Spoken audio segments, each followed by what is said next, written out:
이번에 윤석열 대통령을 위해서 시간과 돈과 그 다음에 몸과 마음을 다 쏟아붓고 있습니다. 대단한 일이죠. 2030의 영웅이 윤석열 대통령입니다.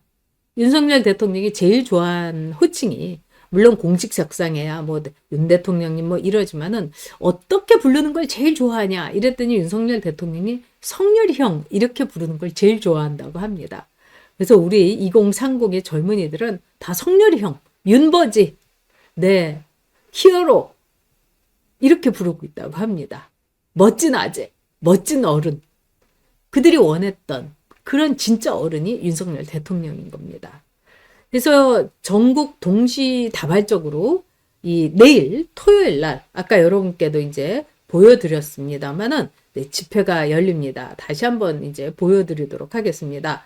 자, 부산역 광장에서 네, 전환길 선생님 또 그라운드 씨 이렇게 참여한 어마어마한 이 집회가 열리고요. 또 울산 현대백화점, 포항시청 앞에서 포항 집회, 동성로 중앙파출소 3거리에서 대구 집회, 전주 오거리 문화광장에서도 윤석열 탄핵 반대 집회, 김천역 광장에서 김천 집회, 구미역에서 구미 집회, 그 다음에 대전 세종 합병합, 그러니까 함께 네 한누리대로 296에서 또 열리고 있고요.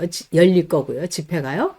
그 다음에 춘천 낙원문화공원에서 강원도에서도 일어났습니다. 그리고 서울에서는 네, 무려 4군데에서 열립니다. 광화문에서는 오후 1시부터 이제 시작을 하고요. 여의도 국회의사당 3번 출구, 강남역 파고다 타워 앞부터 2.8km 행진, 서초동 법원로 자유수호 행진, 네, 인천에서는 부평역 공원에서 열립니다, 여러분.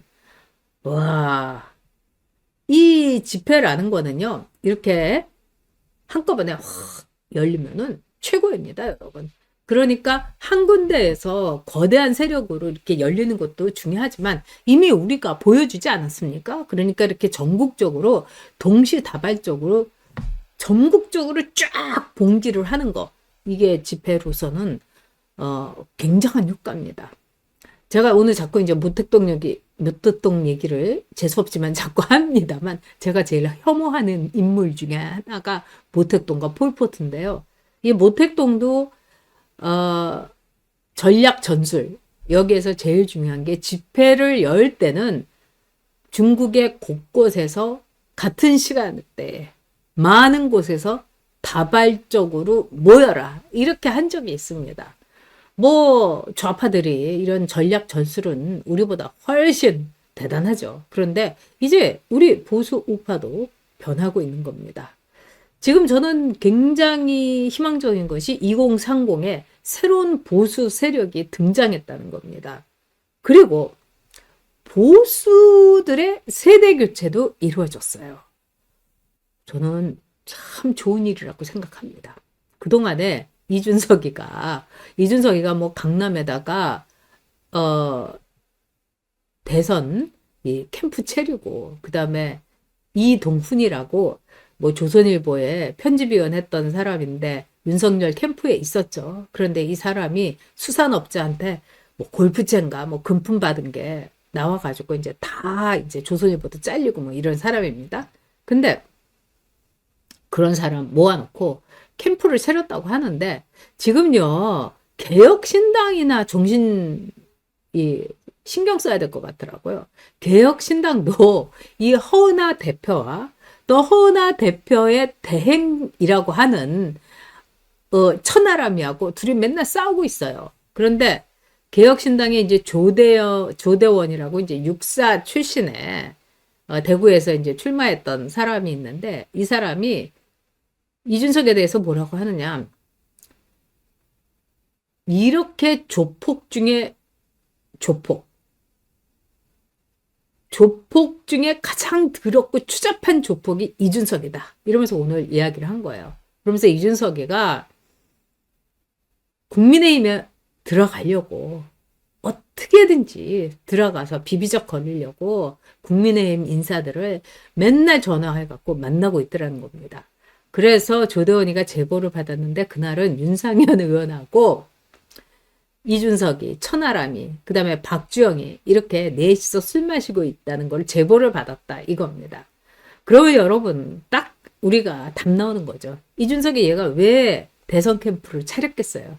이거는요. 국민의힘에 기어 들어가려고 차린 겁니다. 얘는 이제 탄핵 인용된다고 보고 이 조기 대선인지 굴비 대선 치른다고 자기가 막 이렇게 막 이렇게 펌핑을 하면서 막 이제 이 뽐뿌질을 하면서 내가 대선 나오니까 내가 그래도 뭐 0.5%, 1% 받을 수도 있잖아. 지난번에 봐봐. 심상정이가 끼어들어가지고 윤석열 대통령이 이긴 거잖아. 그러니까 나 무시하지 말라고. 나 대선 캠프 차렸어. 이러면서 나가지 말고 우리 당으로 들어와. 이렇게 말하는 거. 그러니까 국민의힘이 자기를 끌어주기를. 그 말하자면 삐끼용으로 대선 캠프를 차린 겁니다. 근데 이준석에는 맛이 갔어요. 이제 너무 늙었어요, 여러분. 지금요, 2030의 젊은 세대들이 대거 윤석열 대통령의 지지 세력으로 유입되면서 진짜 젊은 애들, 그리고 이번에 서부 지원 사태처럼 자기 몸을 던져가지고 이 고통을 치르고 있는 젊은 친구들이 나는 몸을 바쳤다. 이러면서 새로운 정치 세력화 할 수도 있는 겁니다. 그럼 그들은요, 정말 애국자인 거죠. 창창한 앞날에 몸을 던진, 이제까지 우리 우파에서 보기 드문 특성과 스토리와 자원을 가진 2030들이 들어오는 겁니다. 그래서 이 이준석이는요, 유승민이, 이준석이, 그리고 한동훈이, 이런 애들은 아예 관심도 안 주는 게 좋습니다, 여러분. 끝난 애들이에요, 여러분. 자, 그리고 이번에 전한길 선생님이 엄청난 붐을 일으키고 있습니다. 그래서 전한길 선생님이 젊은 세대들에게 윤석열 대통령하고 약간 오버랩 되는 것도 있다는 거예요. 윤석열 대통령이 대통령으로 당선됐고, 아니 물론 대통령인데 무슨 내란을 일으킵니까? 자기가 권력자인데. 그런데 그 영광의 자리를 마다하고 나라를 위해서 목숨까지 이렇게 걸었다는 것, 직과 목숨을 걸었다는 것, 이게 젊은 세대들의 마음을 움직였는데, 뿐만 아니라 전한길 선생님도 작년에 세금만 27억 원을 냈다는 거 아닙니까? 그러니까 진짜 1년 수입이 60억이 됐던 거예요. 애국고. 그런데 그 모든 것을 버리고 윤석열 대통령의 희생, 전한길 선생님의 희생. 왜? 내 공무원 시험 준비를 하던 내 제자들이 그렇게 뼈 빠지게 노력을 하고 이랬는데, 걔네들은 성관이 근처에 가보지도 못하고 세자들과 공주들과 이런 애들이 다 땅 따먹기를 하고 자리를 차지해. 그것도 1200명이. 여기에 이제 전한길 선생님이 그냥 울컥하면서 눈물을 흘리면서 울분을 토했는데, 뭐 300만 뭐 이 조회수가 순식간입니다. 엄청난 파괴력이죠. 그리고 그라운드 C. 이 그라운드 C는 이제 미국에서 공부를 하고 정치학 전공이고 이런데 굉장히 논리적으로 정교한 사람입니다. 그래서 논리와 상식으로 젊은 층들을 끌어들이고 있고, 그동안의 젊은 친구들을 위해서 보수의 가치, 또 왜 기독교와 보수가 같은 이 팀이 원팀이 됐었나, 미국의 예도 설명하고, 뭐 굉장히, 그리고 부정선거에 대해서도 아주 조리 있게 납득이 가게 설명을 잘합니다. 그래서 이 전환길의 공정과 그라운드 C의 논리, 그래서 우리 보수에 있어서 새로운 뉴스타가 탄생이 된 거예요. 너무 기쁘고, 이건 보수의 자랑이고 보수의 서사입니다. 그래서 젊은 보수들이 성렬이 형에게 열광을 하고, 전한길 선생님에게 공감을 하고, 그라운드 C에게 고개를 끄덕끄덕하고, 이게 지금요, 이른바 탄핵 정국을 딱 방어하는, 탄핵 정국을 난타하고 그러면서 윤석열 대통령을 정상 업무에 복귀시키는 엄청난 동력이 여러분 되고 있는 겁니다. 대단하지 않습니까? 와, 기쁩니다, 여러분. 네, 그리고 우리 김명숙님께서, 아유, 네, 제가 김명숙님께 감사드립니다. 네, 션샤인님 말씀대로 그냥 전국에서 막 들불처럼 우리 일어나서 윤석열 대통령 지켜야죠. 자, 그런데 오늘 헌재에서요, 윤석열 대통령이 얘기했던 이 투표자 수하고 이 투표, 이제 말하자면 등록 이 투표를 하는 수하고, 그 다음에 나중에 집계를 할 때 투표 수하고 이거 안 맞으니까 이거 한번 검증을 해달라. 이렇게 윤석열 대통령의 변호인이 헌재에 이야기를 했는데 헌재가 그걸 증거로 잡지 않고 기각을 시켜버렸습니다, 여러분. 그래서 이걸 가지고 많은 분들이 분노를 하셨는데 오늘 이제 윤석열 대통령의 성견 지명, 이게 이제 원래 1월 15일에 이제 올라왔던 건데 제가 여러분들이 한번 보셨으면 하는 뜻에서 이걸 올렸습니다. 자, 이 글은 새해 초에 윤석열 대통령이 직접 만년필을 들어 밤새 작성한 국민께 드리는 글입니다. 여러분들이 다 보셨죠? 6필 원고 그대로 올려드립니다. 그래서 이 윤석열 대통령의 글씨체, 아마 잠을 못 이루고 윤석열 대통령이 관저에서 이제 직접 만년필로 꼭꼭 눌러서 쓰신 거죠. 근데 발표된 투표자 수와 실제로 표를 찍은 투표자 수의 일치 여부에 대한 검증과 확인을 거부한다면 총체적인 부정선거 시스템이 가동된 것입니다. 이거를 윤석열 대통령이 이 손편지에서 쓴 겁니다. 그런데 어떻습니까, 여러분? 윤석열 대통령이 쓴 글. 와, 이거 오늘 헌재의 그 기각을 보니까 윤석열 대통령이 무슨 예언자인가 이런 생각까지 들지 않습니까? 발표된 투표자 수와 실제 투표자 수의 일치 여부에 대해서 검증과 확인을 거부한다면 총체적인 부정선거 시스템이 가동된 것입니다. 헌재가 이거를 왜 증거로? 이거 검증해 보면 되는 거 아닙니까? 이걸 왜 거부할까요? 정계선이도 그렇고 문영배도 그렇고 이미선이도 선관위원장 했다는 거 아닙니까, 여러분? 그러니까 내가 한 일, 내 죄를 내가 알고 있으니까 이렇게 한 거 아니겠습니까? 윤석열 대통령은 손편지에서 얘기합니다. 이는 국민의 주권을 도둑질하는 행위이고 자유민주주의를 붕괴시키는 행위입니다. 와, 참 대단하죠. 윤석열 대통령은 다 알고 있었던 겁니다. 윤석열 대통령은 이 문제를 1월 1일 맞으면서 밤을 밝히면서 쓰면서 헌재에서 어떻게 할지 이것도 다 알고 있었던 겁니다. 저는 막 오늘 이거를 했는데 소름이 이렇게 쫙 끼치더라고요. 진짜 조기 대선 입도 뻥끗 하지 말라. 네, 김채경님, 또로리님 반드시 차이나 아웃. 그렇죠. 그런 거야, 그런 건가 영님께서 와우 대단하시네요. 그렇습니다. 윤석열 대통령 정말 대단합니다. 탄핵 무효. 네. 원래 이 내란죄를 뺀다고 이미선이가 그렇게 짬짬이를 했기 때문에 사실 이 탄핵 소추안 자체가 각하가 돼야 됩니다. 법적으로 볼 때는요. 그러니까 여러분 걱정하지 마십시오. 내일 여러분 춘천으로 서울로 아까 강릉에 계신 분 좀 강릉에서 집회하면 좋겠지만은 이 춘천 낙원문화공원으로 버스나 이 차를 몰아서 가시는 건 어떻습니까? 이 강릉하고 춘천 네. 서울보다는 가깝지 않습니까? 춘천, 서울, 인천, 대전, 네, 세종, 구미, 김천, 대구, 포항, 울산, 전주, 네, 부산에서 내일 엄청난 일이 여러분 벌어질 겁니다.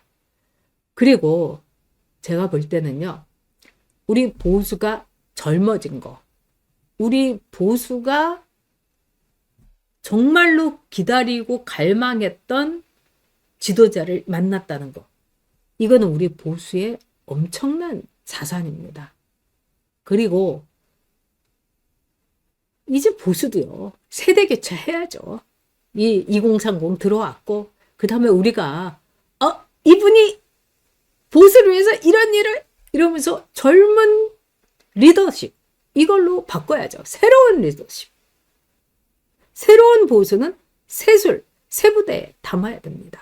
그래서 전환길 그라운드시 보수의 새로운 뉴 슈퍼스타가 등장했다는 거, 저는 너무 기쁘게 생각합니다. 그리고 지금 우리가 누구 험담하고 누가 옳았네, 사정은 이렇고요, 누가요 뭘 끄집어내 갖고 진짜 나쁜 놈은 누구예요, 아니 그런 거 저 듣기 싫어요. 그리고 이 속에 뭐 이러쿵 저러쿵 자세한 속사정 알고 싶지 않습니다, 여러분. 그거 알아서 뭐해요 우리가? 우리한테 중요한 거는 윤석열 대통령 탄핵 기각시키는 거, 그 다음에 보수가 이 나라를 보수 우파의 가치로 이끌어가는 거, 그것뿐이에요. 그러니까 뭐 자잘한 거 그런 거 우리가 생각할 필요 없습니다, 여러분. 그리고 여기 가면 막 여기가 뭐 여기 씻고 누가 뭐 누구하고 싸움하고 전쟁하고, 그냥 가까운 데 가서 집회하시고, 그리고 윤석열 대통령 기각 외치시고 탄핵 무효다 이렇게 외치시면 됩니다. 그게 최고의 선택이에요. 그리고 우리는 2030이라는 커다란 미래의 자산을 얻었고요. 블루칩들이 우리들에게 왔고요. 그 다음에 전환길 선생님, 그라운드 씨, 듬직하고 실력 있는 보수 우파의 새로운 뉴스타가 등장했습니다. 이게 최고 아니겠습니까? 멋진 일이 벌어진 겁니다. 네, 우리 MKKH님께서 스윗드림 등급이 돼주셨습니다. 정말 감사드립니다. 어려운 일 해주셔서 고맙습니다. 네, 그리고 다시 봄님께서 젊은 보수, 기성 보수 모두 응원합니다. 서로 폄하하지 맙시다. 그럼요. 저는 정말 폄하하지 말고 새롭게 들어오면 안녕하세요, 어서 오세요, 뭐 기쁘게 맞이하는 겁니다, 여러분. 그리고 많으면 많을수록 좋은 거 아닙니까? 진짜 다다익선 아니겠습니까? 우리가 이렇게 힘을 늘리고 세를 불리는 거, 이거보다 중요한 일이 뭐가 있겠습니까? 네, 우리가 윤석열이다 님께서 과거 조치대 일본 지인들도 상지대 조지대학교 일본 지인들도 현재 한국의 정치 상황에 대단히 관심을 가지고 있어서 상지대학교 나오셨나 봐요. 짧은 일본어 실력으로 차근차근 꼼꼼하게 알려주었습니다. 특히 부정선거에 대해서 관심이 많은 것 같습니다. 일본인들의 윤석열에 대한 인간적인 매력이 은근합니다. 아니에요. 은근한 게 아니라 폭발적입니다. 그리고 저는 이제 일본 신문 이제 많이 읽거든요. 그리고 일본 NHK도 이렇게 보도 방송도 보고, 뭐 이제는 뭐 다 이 한국에서 가능하니까요. 그런데 윤석열 대통령에 대해서 다 지지하고 있습니다. 그러면서 윤석열 대통령의 용기 진짜 놀랍다. 이러니까 한국이 전 세계에서 그 짧은 기간에 이 점령 국가인 일본을 피점령 국가인 한국이 넘어섰지. 한국은 압축 성장을 했지만 폭발적으로 부강해진 나라라. 와, 한국이 이제 통일만 되면은 우리 한국에게 잘 보여야 되겠지? 뭐 이런 얘기도 하고, 일본인들은 그런 점에서 굉장히 겸손한 게 있죠. 그리고 한국하고 일본이 그동안 사이가 굉장히 나빠서 중국하고 북한이 이득을 봤는데, 윤석열 대통령이 통 크게 탁 손을 내밀어 줘갖고 기시다가 그 손을 잡아가지고 일본의 안보에도 윤석열 대통령이 어마어마한 선물을 줬다. 일본인들은요, 고마운 거를 잊지 않습니다. 굉장히 한 번 이렇게 하기가 힘들어서 그렇지, 그 일본인들에게 있어서 어떤 오늘 잊지 않는, 뭐 이거는 일본인들의 자신들의 어떤 이 역사 속에서 보여지는 거죠. 또 뭐 일본이 우리나라를 정말 36년 동안 점령을 했지만 일본하고 우리나라하고 임진왜란도 전쟁도 벌이곤 했지만 기나긴 역사에서 보면 사실 일본하고 우리나라가 이 사이가 좋았던 시절이 워낙에 깁니다. 그리고 일본의 이 천황가는 백제의 후손들이고요. 그래서 일본 천황가의 이 비밀, 뭐 마스모토 세이초라고 일본의 대단한 작가인데 그 작가도 얘기했죠. 일본의 천황가는 백제의 후손이다. 그리고 그 히로히토 일본 천황 히로히토가 이제 굉장히 오랫동안 이제 병을 앓았습니다. 그런데 히로히토의 어이한테 하루도 빠짐없이 그 어이가 이제 계속 히로히토에 대해서 이제 기록을 했어요. 그래서 히로히토 천황이 굉장히 소극적인 천황의 자리에만 있었던 사람이 아니라 매우 적극적으로 권력을 행사했다. 뭐 이런 책을 제가 요즘 이제 아주 흥미진진하게 읽고 있는데 그 책에서 보면은 히로히토가 굉장히 치밀한 인간이어가지고 절대로 자기의 글이나 뭐 저작이나 이런 거를 외부로 남기지도 않았고 물론 일기는 썼지만 그거는 이제 봉인이 된 거죠. 그래서 근데 유일하게 어이가 이제 히로히토의 병을 지키면서 병을 돌보면서 계속 이제 뭐 이 천황폐하의 환후가 어떻고 저떻고 뭐 이런 걸 쓴 게 있어요. 근데 그 중에 제가 이제 기억이 나는 게 뭐냐면은 하루도 빠짐없이 조선은 어떠냐고 물었다는 거예요. 대한민국에 대해서. 한국은 지금 상황이 어떠냐. 그러니까 일본의 천황가에 있어서 이 고향, 나름대로 자신들이 이 백제 후손이라는 거는 철저하게 깨닫고 있었다. 이렇게 봐야 되겠죠. 나중에 제가 이 책을 읽고 히로히토 평전이라는 책을 읽고 여러분께 독후감을 한번 올려드리도록 하겠습니다. 네, 우리 또 우리가 윤석열이다 님 때문에 일본 이야기를 많이 했는데 여러분 희망을 갖고 우리 윤석열 대통령 꼭 지킵시다.